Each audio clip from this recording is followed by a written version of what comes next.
Okay, welcome everybody to the 2020-2021 school year. As you guys can imagine, this school year is going to be anything but normal. So I want to try to create a sense of understanding with everybody and make sure we're getting out all the information that we can so everybody's clear. I know it's been kind of a strange time just waiting on us to get the information out, but we want to make sure that we provide you with the most complete picture that we can of the school year. Now, as you also know, this has happened pretty rapidly, so we're trying our best to put everything together here. So I hope that this video helps and provides some clarity. I also put it into letter form, so for those of you who want to read it, you can go ahead and read my letter, but hopefully I can go a little bit more in depth with this presentation. So let's get started here. Okay, first of all, here's our SBMS staff. As you can see, there's a TBD on a 6th grade teacher. We do have some changes, and I have those on the next slide. Mrs. Choppy has retired, so congratulations to her. She served 24 years in the Washington Union School District, so we're really happy to see her retire. We hate to see her go, but I'm happy for her. She's going to have a great retirement. So congratulations to her. So what that's caused is it's actually moved our 6th grade teacher, Mrs. Goman, to 8th grade. So we do need to fill that 6th grade spot, and we'll have somebody in there before the start of the school year. So I'll have more information on that probably next week. Okay, virtual back to school nights. Back to school night's going to look a little bit different this year. Instead of it being one night, we're going to stretch it out over a few nights. On the first day of school, Monday, August 17th, you'll hear from the district administration and the school board. That'll be a live stream. I'll provide the link to that when the time comes. And you guys can all log in to watch the live stream, which you'll hear from the 3 principals, our superintendent, and the school board. Then in that week, you'll hear from each individual grade level. So if you have a 6th grader, you'll attend the Tuesday night, back to school night Zoom meeting, and you'll hear from all the 6th grade teachers. If you have a 7th grader, you'll attend the Wednesday night, and you'll hear from all the 7th grade teachers. And lastly, if you have an 8th grader, you'll attend on Thursday night, and you'll hear from all the 8th grade teachers. All of those Zoom links will be provided via Parent Square. I'll put those out to you in preparation for that week. You'll have them Sunday night. So you can prepare for the week. Okay, accountability. So grading system. For those of you who are with us last year, California put out the guidance to create a hold harmless grading system, and that's what we did. We followed the guidance, and I think it was great. I think it worked for the time being. But now that we're moving toward a more of a replication of the classroom, we are going to return to our normal traditional grading system, our A to F and GPA model. I put on the screen the percentages of the breakdown so you guys can see what our percentages are at San Benancio Middle School, and that responds with a 4.0 model GPA. Okay, so take a look at those, and let's try to keep us all in the A and B range. Okay, attendance. Attendance is compulsory, and it's just like normal school circumstances. You have to come to online class. Your children have to come to online class, and they're held accountable for that. So attendance will be taken at the beginning of every period during distance learning, and that attendance is going to get sent to our office. So if your child's not attending, you're going to get a call. So be prepared for that, and let's try to make sure that we get our children to class every day. Okay. The other thing is that truancy will still be enforced by the Monterey County District Attorney's Office. So, there is some implications if your child does not attend every single day.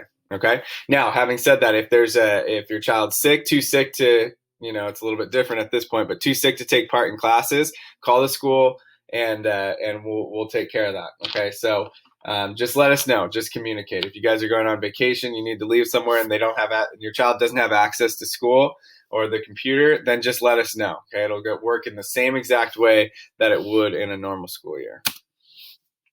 Okay, next up, immunizations. They have not been relaxed. Even though we're starting in a distance learning environment, all students must be up to date on immunizations. And it's been very clear. It's been made very clear to all of us that immunizations must be up to date. Okay. So the important one for us, 7th grade, is a checkpoint year.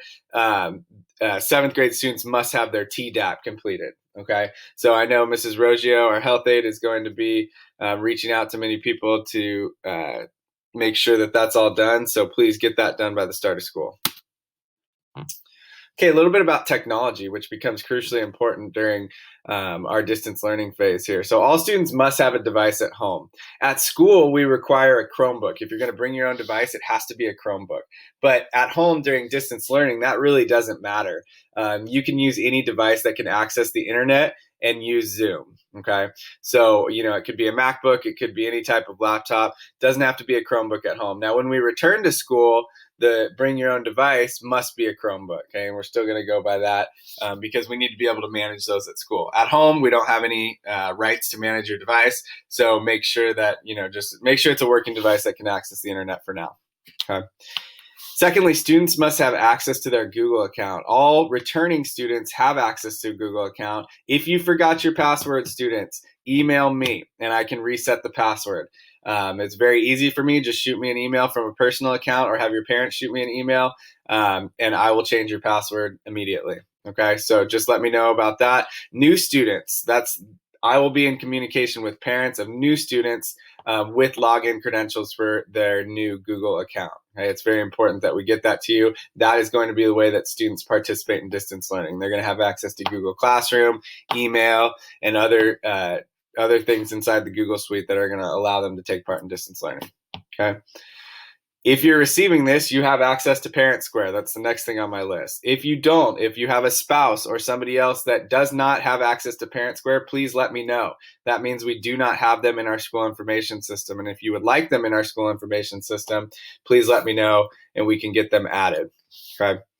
Schoolwise is our school information system, and that houses the grades. So student grades can be viewed in Schoolwise. If you are a returning 7th or 8th grader, you have access to Schoolwise. If you forgot your password, let me know. Okay, you just send me an email, parents or students. There's 2 separate accounts. There's a parent account and a student account. If you forgot your password, email me and I will let you know what it is. Okay. New students, we'll provide you with the code. New students and 6th graders, we'll provide you with the code to get access to Schoolwise. Okay, we'll do that within the first couple weeks. You don't really need it right when the first week of school. There's not going to be a whole lot of grades, so we'll use that time to get you guys set up on Schoolwise. Okay. All other online programs will be facilitated by the teacher. So there's a lot of other programs and accounts that we use to help enhance our education and whatever it is, whether it's a curriculum or we use IXL, different things like that. You'll get a login from your teachers for that. Okay, just a little slide here that talks about parent roles and responsibilities. I know there's been a lot of confusion on what a parent's role and responsibilities are in distance learning, and this is kind of a slide that we summed up here of what we think it should be. It should be to create a quiet space for your child, provide guidance and support. We don't expect you to be, the one-on-one teacher. Yes, you're going to provide support. You're going to help your students learn. But, we're going to try and do our best to make sure the teachers are doing the brunt of that work. Okay. Establish a routine that works for your family. Review technology and online etiquette. That's big, especially at the middle school. We really want to start coaching up online etiquette because that can be an issue sometimes.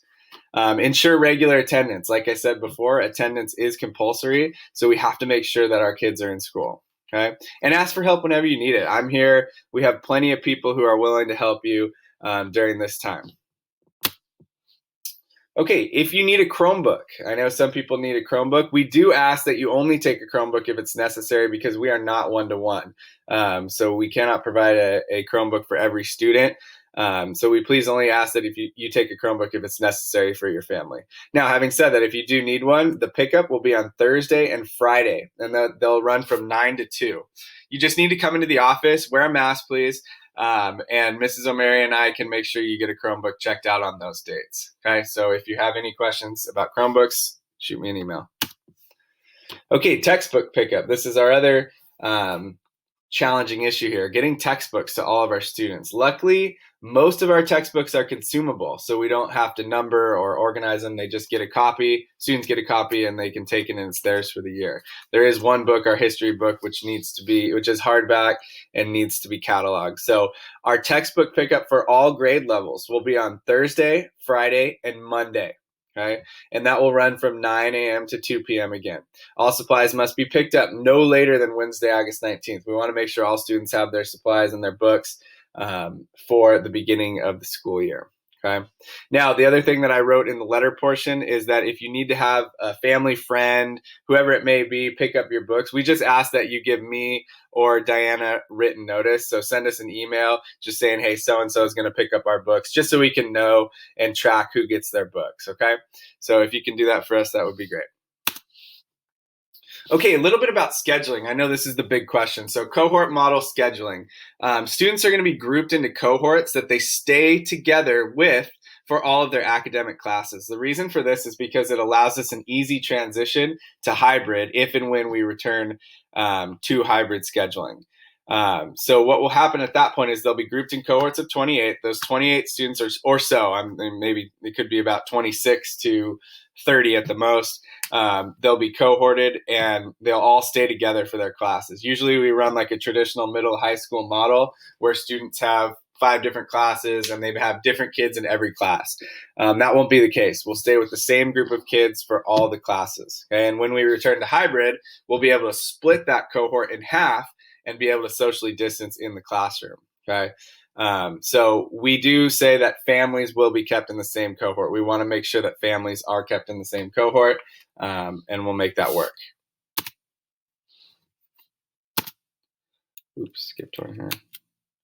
Okay, here's the 6th grade cohort schedule. Okay, this is what the cohorts will look like. If you're in cohort 6A, for example, you'll have Reineking, then PE, and then you'll have the new teacher, you'll have Mrs. Meinberg, and then you'll have Mrs. Reineking 2 more times, okay? So, and it goes through the same way for 6B and 6C. This is the same way that we have always run 6th grade. So I want that to be clear. 6th grade does not change. This is the way we've done it. It's how we do it with 3 teachers, and we just alter it when we have 4. So this is a non-change for 6th grade. 7th grade, a little bit different. Here would be the cohort schedules for 7A, 7B, 7C, and 7D. Okay, so depending on where your student falls, this will be their schedule. If your student is in 7A, their schedule is right here on the screen. If they're in 7C, they'll be in that schedule right there on the screen. So they're predetermined schedules, a little bit different than how we normally would schedule. Now I can repeat the same thing for 8, but it's exactly the same with different teachers and different classes. Okay, so just take a look at that 8th grade cohort schedule. You can pause the video if you want to look at it a little bit longer, but that will be what the cohort schedules are.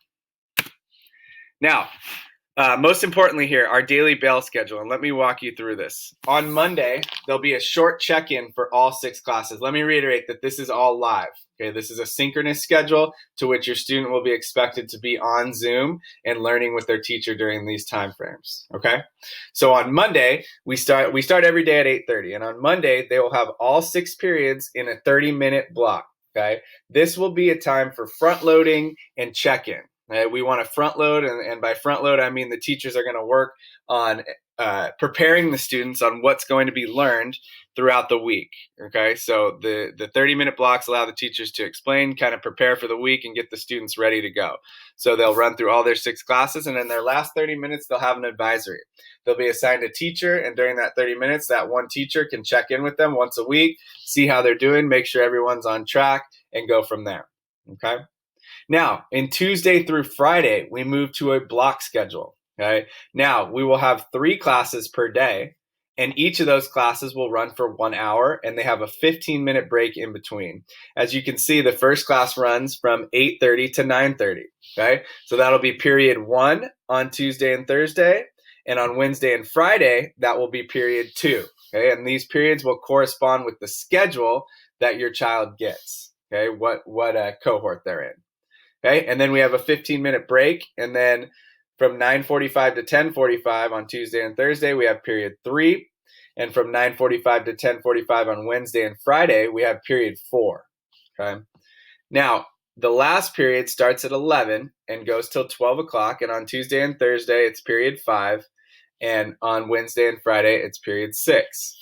At 12 o'clock, we'll go for a lunch break. Both teachers and students get their lunch break from 12 to 12:30. And then from 12:30 to 1 o'clock, teachers will be open for office hours. You can schedule with them, but that will be an open time to meet with students and discuss any questions that they have for any assignments, whatever it may be, questions to be asked.